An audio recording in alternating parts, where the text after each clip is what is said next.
नमस्कार, मैं हूं टीएफ खान। आप देख रहे हैं वक्त की पुकार लाइव न्यूज़। घंटी बजाते हैं मुहिम की शुरुआत। दिनांक 22 अप्रैल को अररिया का मुद्दा नामक एक समाजसेवी संगठन ने प्रेस कॉन्फ्रेंस कर आईसीयू, वेंटिलेटर और अल्ट्रासाउंड का मुद्दा को जोर शोर से उठाया। संस्था के संचालक फैसल जावेद यासीन ने क्या कहा, आइए आपको दिखाते हैं इनकी पूरी रिपोर्ट। में 4 मौतें हुई हैं और आज का रिपोर्ट है अभी सुबह तक का 3 मौतें हुई हैं। सब कोरोना की वजह से हुआ है और मेरा सीधा आरोप है और सच में ये आरोप है कि ये सभी मौत आईसीयू और वेंटिलेटर के बिना हुआ है।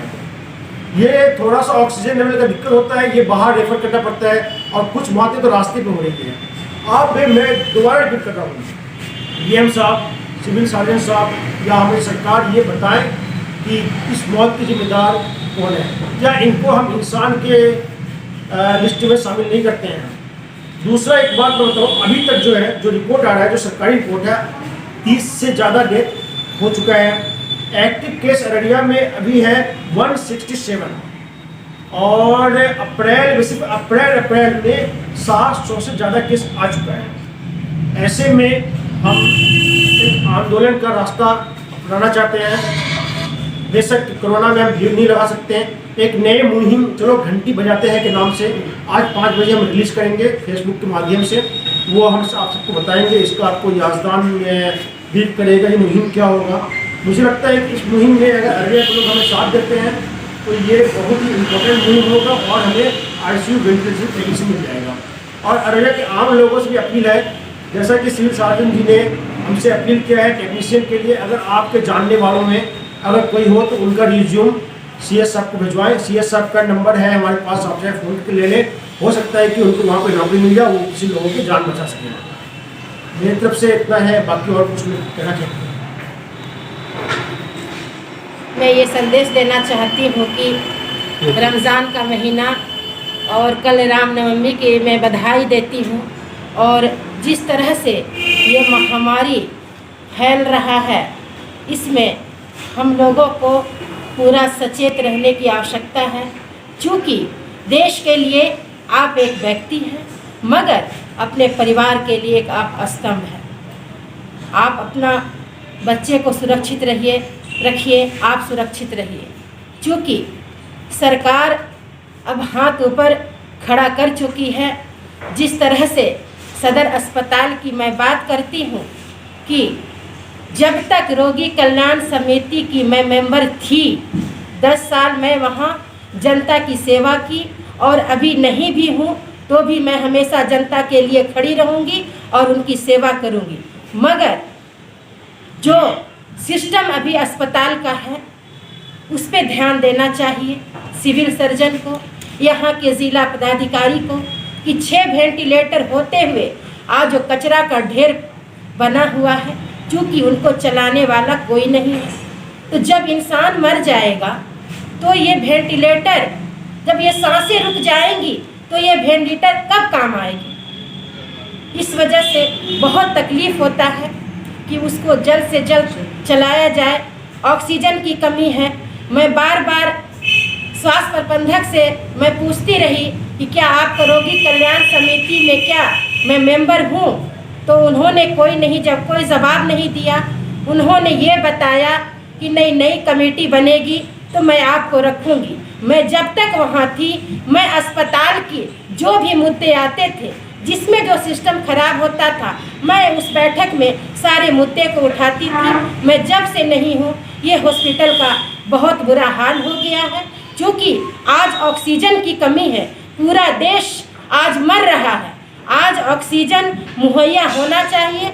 सदर अस्पताल में सरकार से मैं निवेदन करती हूँ, मैं ज़िला पदाधिकारी से मैं निवेदन करती हूँ कि ज़्यादा से ज़्यादा सदर अस्पताल में इस कोरोना वायरस से जो लोग मर रहे हैं उनको आप सहायता मुहैया करवाइए। ऑक्सीजन की ज़रूरत जहाँ है वहाँ आईसीयू की ज़रूरत है। 6 वेंटिलेटर है, उस पर न रहकर आदमी बिना वेंटिलेटर के मर रहा है। तो इस टेक्नीशियन का आप लोग खुद, कहाँ से आएगा टेक्नीशियन, ये आप लोग खुद आप लोग ना सोचेंगे कि सदर अस्पताल हमारा बहुत बड़ा स्तंभ है। क्योंकि हम देश के लिए एक हैं और हम अपने परिवार के लिए बहुत बड़ा हमारा परिवार को चलाने वाला हम हैं। जब हम ही नहीं बचेंगे, हमको परिवार को हमारे पीछे कौन देखेगा। बहुत लड़ लिए मंदिर और मस्जिद के लिए, बहुत लड़ लिए मंदिर और मस्जिद के लिए। आज अगर हम शिक्षा और स्वास्थ्य के लिए लड़ते तो आज ये दिन न देखना पड़ता। लालू जी की मैं वो पंक्तियाँ मुझे याद आ रही है, जब इंसान ही नहीं बचेगा। मैं कोई पॉलिटिक्स नहीं कर रही हूँ, यहाँ पर अररिया की जनता के लिए मैं आवाज़ को बुलंद कर रही हूँ। लालू जी की वो पंक्तियाँ मुझे याद आ रही है कि जब इंसान ही नहीं बचेगा तो मंदिर में घंटी कौन बजाएगा, जब इंसान ही नहीं बचेगा तो मस्जिद में नमाज कौन पढ़ेगा, इबादत कौन। बताना चाह रहा हूँ कि कुछ सरकार के कुछ प्रोटोकॉल्स होते हैं और एक जनता के रूप में हमारी भी कुछ जिम्मेदारी होती है, जिसको मद्देनज़र रखते हुए हम लोगों ने सोशल डिस्टेंसिंग का पालन करते हुए और हम लोग आज तक जो है कि रोड पर भी आंदोलन किए हैं और घेराव तक किए हैं। लेकिन अभी जो है ये महामारी बहुत विकराल रूप ले चुकी है, जिसके मद्देनज़र रखते हुए हम लोग सोशल डिस्टेंसिंग का पालन करते हुए हम लोगों ने एक मुहिम चलाने की शुरुआत की है, जिसका नाम है घंटी बजाओ। इस घंटी बजाओ मुहिम में जो है कि हम कुछ नंबर उपलब्ध कराएंगे हमारी जनता को, जिसके तहत जो है जनता इस नंबर पर संपर्क करके जो स्वास्थ्य विभाग में जिस तरह की भी सुविधाएँ हैं, लचर सुविधाएँ या जो भी कमी बेसी है, उसकी आप जानकारी ले सकते हैं और आप अपना जायज़ सवाल कर सकते हैं। और इस चीज़ की जानकारी हम 5 बजे अब जो है कि फेसबुक के माध्यम से या व्हाट्सएप के माध्यम, जो भी सोशल नेटवर्किंग साइट है उसके माध्यम से हम दे देंगे। और हम एक अनुरोध ये करना चाहते हैं कि देखिए, हर चीज़ की जिम्मेवारी सरकार की नहीं होती है, प्रशासन की नहीं होती है, कुछ जिम्मेवारी हमारी भी होती है। हम एक समाज के जागरूक नागरिक हम हैं, हमारा परिवार है, हमारा समाज है। अगर हम अपने समाज में और परिवार में भी कहीं किसी तरह की कोताही देखते हैं, जैसे मास्क को लेकर बहुत लोग मास्क नहीं पहनते, हम उन्हें कहते नहीं हैं, तो इन सब चीज़ों को लेकर भी जागरूक करें और इस महामारी से बचने के लिए जहाँ तक हो सके कोशिश करें और सरकार को भी सहयोग दें। धन्यवाद। अपनी रक्षा खुद करें। आज से 2 दिन पहले हमारे प्रधानमंत्री ने राष्ट्र के नाम संदेश में भी यही कहा है कि सरकार क्या करेगी ये कहना बहुत मुश्किल है, लेकिन हमें स्वावलंबी बनने के लिए कहा। तो स्वावलंबी बनने का अर्थ है कि हम जिंदा रहेंगे तब स्वावलंबी बनेंगे। और जिंदा रहने के लिए अभी के माहौल में मास्क और दूरी, आपस की दूरी और हाथ का धोना, ये प्रिलिमिनरी चीज़ है। इसका पालन हम करें और कोशिश करें कि दूसरे भी करें। मेरा तो एक अपील है, उन दुकानदारों से आप सामान न खरीदें जो बगैर मास्क के सामान बेचें।